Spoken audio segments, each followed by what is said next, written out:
basically was asking about the mark of the beast, and Johanna just cursed his ass out. So I caught that show on YouTube, and I'm like, why is this guy cursing the guy out, saying he's stupid, he's this, he's that. He said, what do you say? You ain't in the, you small in the Bible. And I'm looking at that, I said, this guy's sold out, man.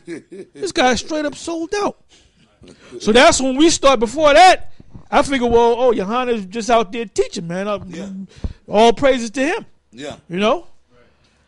But when he did that, I said, man, that's a sign that you sold the hell out. Hey, the same thing with Nate Satan. He's adamant against that mark of the beast being the chip. And that's why we said he sold out. You know, and the name, you know. Hey, but anyway, somebody get me 1 Corinthians, the 3rd chapter, and the 12th verse on down.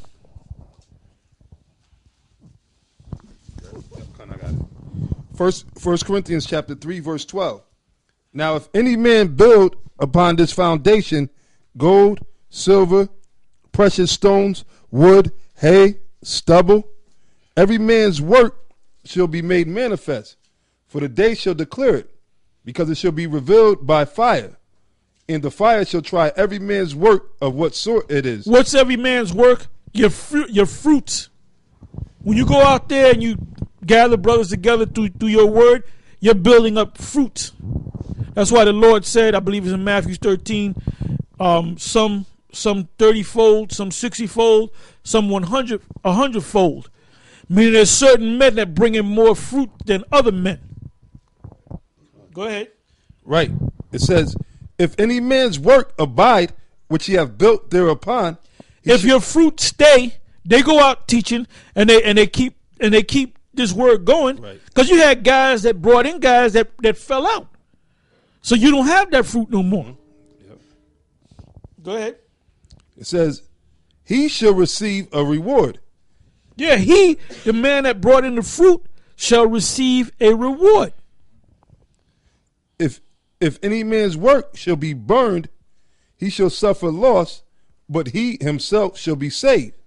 Yes. Yeah, because you can be of the elect, and you can bring in fruit, and that fruit fall off. But if you stay to the end, you still gonna be saved.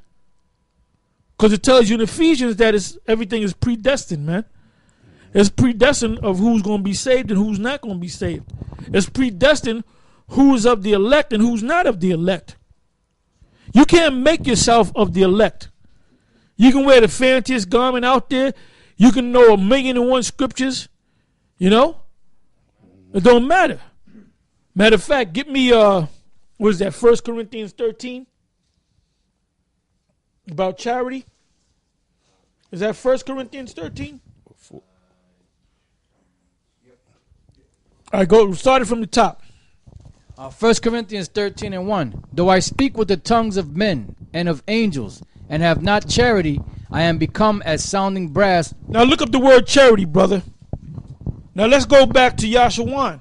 Yashawan, you know, you watch some videos, yes, brother, and get me that scripture, and you hold that, and you get over that, and I condemn you. And the pure English is a bastard language, a bastard tongue.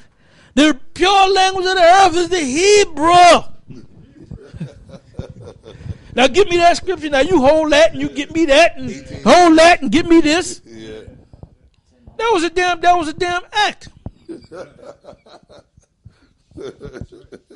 So he spoke, you know, like the men, like angels and all. He spoke like angels and all that, man. But he didn't have charity. Yep. And I got the Greek word here. It's agape, or some say agape, affection, goodwill, love, benevolence, brotherly love. Which he didn't have. That's right. That's why when they came into all that money, they were talking shit about brothers, man. Yeah, well, I got an example to back up Elder Tar. You know, back then I was homeless, didn't have nowhere to stay, and you know, Yashawan had the oil. You know, he had his oil tables, and he had a room where he kept the tables with the oils. And I asked him, I said, well, seeing that I have nowhere to stay, can I stay in this room? Then I can help guard the oils. And he said, no. Then he asked me, what camp? He said, what camp are you in? I said, I'm in Elder Tar's camp. He said, why are you so tacky? I'll never forget that, man. Why are you so tacky? Hey, but then you know what? Later, about a year later or so, there was a point where they needed a security. They brought a council. Look, we need security. We need brothers to come and stay each night. All right. Then they had put you on the list that it's Tuesday night. You got to cover it, man. Yeah. But now all of a sudden now you can go in there because of their benefit, man. Yeah. Now I remember that snake in the grass, that fucking Haitian Yum Yum, which he's probably still down there in Florida. He became a henchman under them, man. Yep. And then he pulled you to the side and said, "Look, brother, why didn't you come last night, man?" Yep. And I forget what you said. And I came and I said, "Man, you don't got to come no goddamn where, man." Yep. I said, "Fuck Yashawan, man." Right. You know? That's right. Yeah. Like Yum Yum.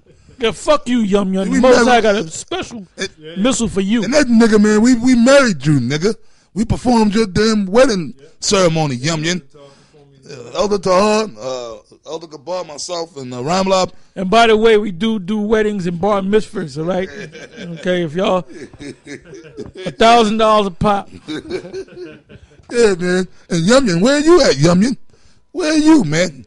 You in Florida somewhere? Yeah, we anoint babies and all that. We anoint babies. And where's Ramayla? The 4 horsemen. Where the 4 horsemen at? And that East Indian Payala, where he at? Nathaniel, he was part of the 4 horsemen. Yeah, that's right. Now, when you read in the scripture, well, they all went out to pasture. You know, they all went their separate ways. Remember that, Nathaniel? You were part of the 4 horsemen. And you guys were giving tests. Oh, they should have been called the 4 nags. Now Elder Tahar had because they were like the top guys. That's why they call themselves the 4 horsemen. They were the top point men. This is the original Elder Tahar's original camp in One West, which in that camp was 50 men, right? About 50 men.